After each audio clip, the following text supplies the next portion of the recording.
The FDS works with county sports partnerships, all over the country. They're trying to engage disabled people and get them involved, whatever their age, whatever their ability really, whatever their disability. And it's fantastic because Tees Valley is such a good example of inclusion and showing how disabled people can be integrated into mainstream clubs and they can achieve beyond perhaps their expectations. I suppose I would really hope that people who are watching this presentation, for example, will hear some of the stories, and perhaps next time they see a disability sports person, they will appreciate their level of achievement a little bit more. They will understand what it took for that person to get there, and if you can, maybe you'll encourage others to get involved. These people carry a huge responsibility because they're role models, not just to the sports people in our region, but to everybody who sees them performing. And I've got to say, I think the best role model in North East sport, and one of the best in our nation's sport, is Stephen Miller, 3 times Paralympic champion.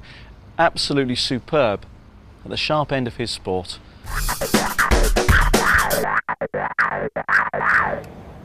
I got into sport in my first school, Percy Hadley.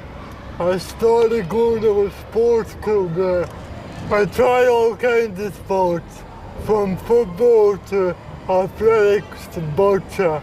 I really enjoyed just taking part and trying everything I could. It's very nice to get a recognition and to people see what I'm doing and how successful I've been. I try to be a good role model as well for the next generation coming through. Hopefully I've shown the likes of kids that having people like me in their club helps to raise their profile. It's about breaking down barriers about how people think about disabled sport. It's just about educating people and making them realise what can be achieved.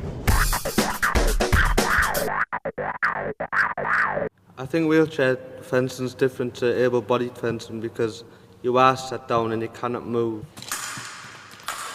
You rely a lot on your instincts because you obviously can't get out your way of your opponent by physically moving backwards and forwards. It's a very quick sport. It's over in a matter of minutes. I've been doing it just under a year and I'm knocking on the Great Britain door. So I think I'm doing quite well, but obviously I know it'll take a lot more hard work and dedication to get where I want to be. The last few sessions we've been fencing against able-bodied people, and I think it helps us both because it will help them with the reactional speed. And it also helps us because we're fighting against people who've got better balance. There's not many wheelchair sports which allows this, and I think it's very good for both able-bodied and disabled people to come along and have a go. To be honest, I don't think I'll be ready for Beijing, but my ultimate goal is London 2012. But I know it'll take a lot of hard work and dedication, and a bit of luck as well, so fingers crossed. From the age of about 2-year-old, Pamela started having problems with growth and communications, and we realised then that she had the same problem as her sister, which is pseudo-hyperparathyroidism. It causes stunted growth and the hormones released from the thyroid gland doesn't work properly. It's taken a long time to get into table tennis because it was so difficult for her. Coordination wasn't there. What do you like about the table tennis? Is it to come and see your friends? Warm up. You like the warm-ups? Exercise.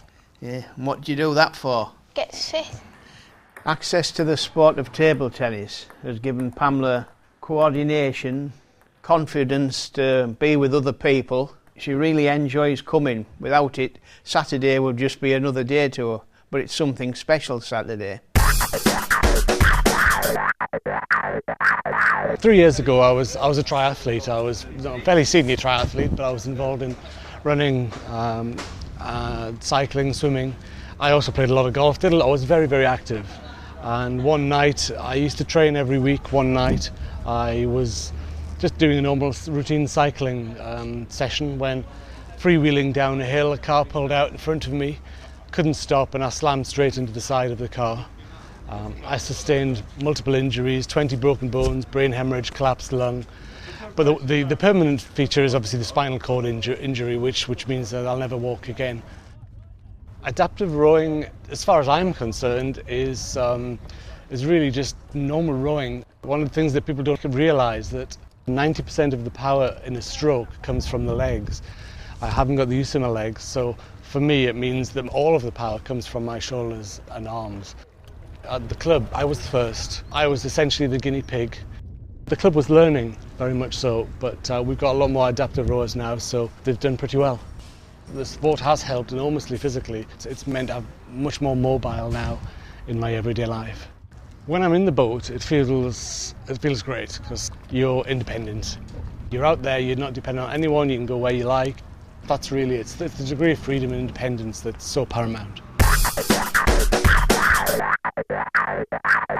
Middlesbrough Sports Development is a section within Middlesbrough Council that provides activities for people within the community of Middlesbrough, and it's to try and provide activities for all. A lot of it is mainstream activities and a lot of it is adapted mainstream, but we do a lot of bocce, we do curling, we do floor lacrosse, we do tag rugby with the kids. I mean, the list really is endless. And this is the international level. I thought I'd like to do just that into the sport. I coach at Cecil near Durham. I coach 60 assets now. I've got 9 disabled assets in the day, and they do actually now. It's they enjoy it. I've got a lot of the set. Some assets, checking the cellular asset is no different from normal solution, the cellular. Some that is the same. It's the cellular asset comes to the job. That's I'm not doing that. The inner, it's important to do that. I think you only need to see what the kids get out of it. I mean, kids in general get a lot out of sport. I believe that sport is a great educator anyway in its own sense. And you can just feel the excitement and enjoyment and pleasure that the kids get out of it. It's got to be worth something. It's not it's literally,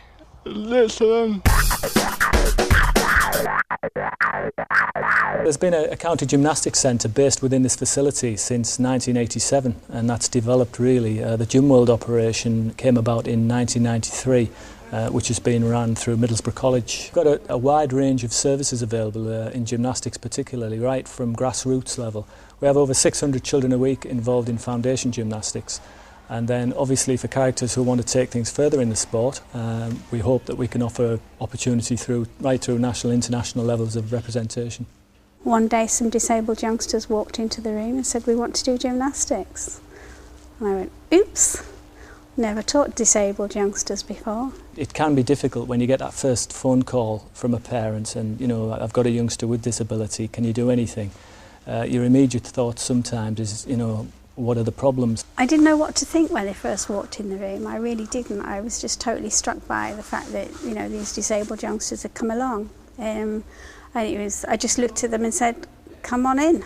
Your first thoughts possibly are, you know, this is going to be extremely difficult, but when you actually look at the situation and you know, start with small steps and have a go at these things, we've found that it wasn't difficult at all.